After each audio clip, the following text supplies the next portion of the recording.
Hello दोस्तों। वैसे तो मध्य प्रदेश में कई पर्यटन स्थल है, परंतु आज हम आपको एक ऐसी जगह की यात्रा करवाने वाले हैं जिसको यूनेस्को ने वर्ल्ड हेरिटेज साइट का दर्जा दिया है और वहां जाकर बहुत ही शांति का अनुभव होता है। बुद्ध के जीवन को कला के माध्यम से प्रस्तुत करती इस जगह पर भारत का सबसे बड़ा स्तूप स्थित है। इस जगह का नाम है सांची। तो चलिए चलते हैं आज सांची। मध्य प्रदेश की राजधानी भोपाल से लगभग 45 किलोमीटर दूर और विदिशा जिले से लगभग 9 to 10 किलोमीटर दूर स्थित है सांची। तो चलिए चलते हैं विदिशा से सांची। विदिशा से सांची जाने के लिए कई ऑप्शन अवेलेबल होते हैं, जैसे बस, ट्रेन, ऑटो, कैब। तो आज हम लोग जाने वाले हैं ऑटो से सांची। और मैं विदिशा के बारे में एक बात बता दूं, जो सम्राट अशोक की जो पत्नी थी देवी, वो विदिशा से ही थी। हम लोग ऑटो से 20 to 30 मिनट में पहुंच चुके थे सांची। और ये जो रिवर दिखाई दे रही है, ये है वेतवा रिवर। तो सांची पहुंचने के बाद हमें लेनी होती है टिकट। तो ये है टिकट घर और हम यहाँ से लेंगे टिकट। इंडियंस के लिए है 40 रुपीज़ में, फॉरेनर्स के लिए 600 में। अगर 15 ईयर से छोटे बच्चे हैं तो उनके लिए है फ्री ऑफ कॉस्ट। यहाँ का समय है सुबह 9 बजे से शाम के 5 बजे तक का। अगर आप पेटीएम करते हैं तो आपको 35 रुपये ही पे करने पड़ेंगे। तो ये है स्तूप तक जाने का मेन गेट। यहाँ पर पहले गार्ड भैया से टिकट चेक करवानी होती है। फिर कुछ ही मीटर पैदल चलने के बाद हमें 2 रास्ते दिखाई देंगे। एक है ये रास्ता जिसे नया रास्ता बोला जाता है, और एक ये जो सीढ़ियों वाला रास्ता है इसे पुराना रास्ता बोला जाता है। तो चलिए हम चलते हैं पुराने रास्ते से। 245 मीटर की दूरी तय करनी पड़ेगी हमें। और ये छोटा सा तालाब बना हुआ है और यहाँ का व्यू आप देख ही सकते हैं, बहुत ही सुंदर हो रहा था। हम लोग गए थे जुलाई के महीने में, तो बहुत ही ज़्यादा अच्छा व्यू हो रहा था उस समय। तो चलिए चलते हैं ऊपर। तो ऊपर पहुंचते ही हमारा स्वागत किया इन नन्ही नन्ही गिलहरियों ने। आप देख ही सकते हैं, हम लोगों ने इन्हें पॉपकॉर्न खिलाए थे। और आप लोग जब भी यहाँ आएँ इनके लिए ज़रूर कुछ ना कुछ लाएं। तो ये है स्तूप का मेन एंट्रेंस। यहाँ पर मैप लगा हुआ है, इसमें बताया गया है कि कौन सी चीज़ें कहाँ पर हैं। और यहाँ पर बैग रखने होते हैं। और मैं एक चीज़ बता दूँ, यहाँ पर बैग अपनी खुद की रिस्पॉन्सिबिलिटी पर रखने होते हैं। यहाँ की सिक्योरिटी की कोई रिस्पॉन्सिबिलिटी नहीं होती है। तो आप जब भी आएँ इस चीज़ का ध्यान रखें। और फिर यहाँ पर एंट्री करनी होती है अंदर जाने के लिए। तो चलिए चलते हैं अंदर। तो मैं पहले आपको कुछ इन्फॉर्मेशन बता देती हूँ। शाक्यों की राजधानी कपिलवस्तु के निकट लुम्बिनी वन में शुद्धोधन और माया देवी के घर में एक ऐसे बालक का जन्म होता है जो कि संसार में आगे चलकर गौतम बुद्ध के नाम से विख्यात होता है। तो सांची अपने बौद्ध स्तूपों और स्मारकों के लिए विश्व भर में प्रसिद्ध है, जो कि आप सभी लोगों को पता है। और ये यूनेस्को के विश्व विरासत स्थल में शामिल है। यूनेस्को ने सांची स्तूप को 1989 में विश्व विरासत स्थल घोषित किया था। इस स्तूप का निर्माण सम्राट अशोक ने करवाया था और यह गौतम बुद्ध के सम्मान में बनवाया गया था। स्तूप क्रमांक 1 सबसे बड़ा स्तूप है। यहाँ पर गौतम बुद्ध के अवशेष रखे गए हैं, आप देख ही सकते हैं। ये है स्तूप क्रमांक 1। यहाँ पर कुछ इन्फॉर्मेशन दी गई है, आप पढ़ सकते हैं।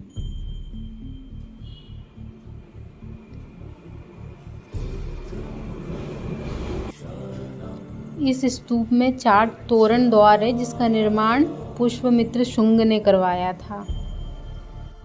वैसे सम्राट अशोक ने देश भर में कई स्तूपों का निर्माण करवाया था, जिनमें से एक सांची का स्तूप भी है। कलिंग की भयंकर लड़ाई के बाद सम्राट अशोक ने कभी लड़ाई ना करने का निर्णय लिया था। उसके बाद उन्होंने बौद्ध धर्म को अपना लिया था। आप देख ही सकते हैं, तोरण द्वार पर बुद्ध के जन्म से लेकर निर्वाण तक की कथाएं अंकित हैं।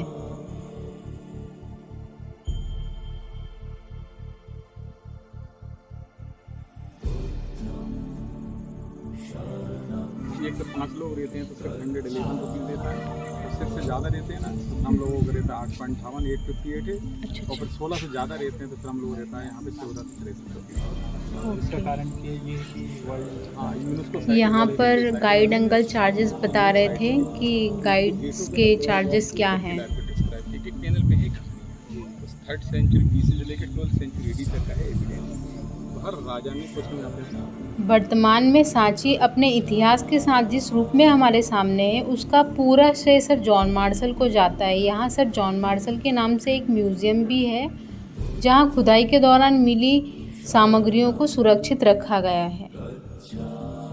जैसे कि मैंने बताया था, चारों द्वार पर बुद्ध के जन्म से लेकर निर्वाण तक की कथाओं को चित्रों के माध्यम से बताया गया है और स्तूप में मेन चारों द्वार ही हैं। तो चलिए चलते हैं अंदर। अंदर जाने के बाद हमें सबसे पहले बुद्ध की प्रतिमा दिखती है। आप चारों द्वार से अंदर जाएंगे तो सबसे पहले आपको बुद्ध की प्रतिमा ही दिखेगी। यहाँ पर वेदिका बनवाने का कार्य भी शुंग वंश के राजाओं ने करवाया था, जो कि आप देख ही सकते हैं कितना बढ़िया शेप है। चलिए चलते हैं ऊपर।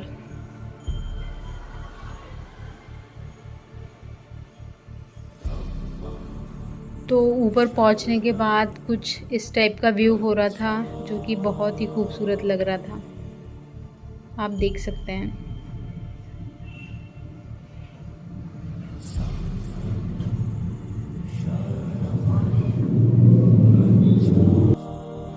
पूरे स्तूप का सबसे पवित्र स्थान हर्मिका होता है।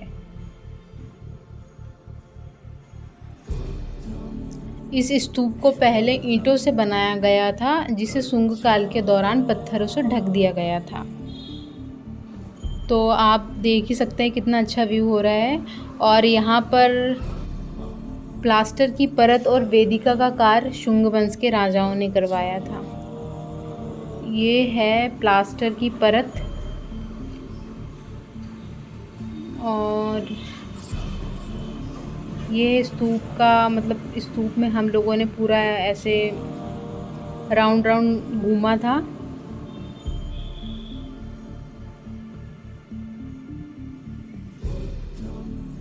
तो चलिए चलते हैं नीचे। ये था स्तूप क्रमांक 1।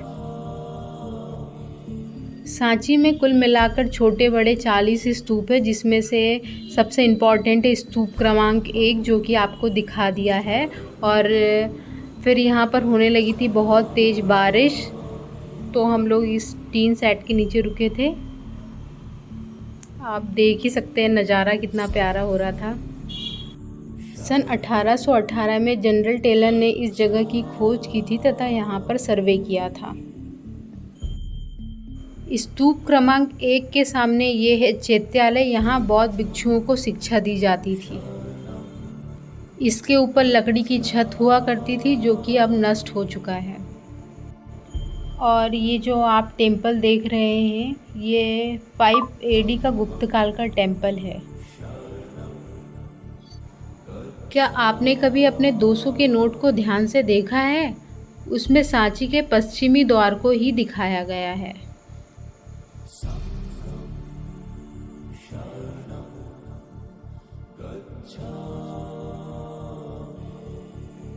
ये जो सामने आपको दिखाई दे रही है, ये लाइब्रेरी है।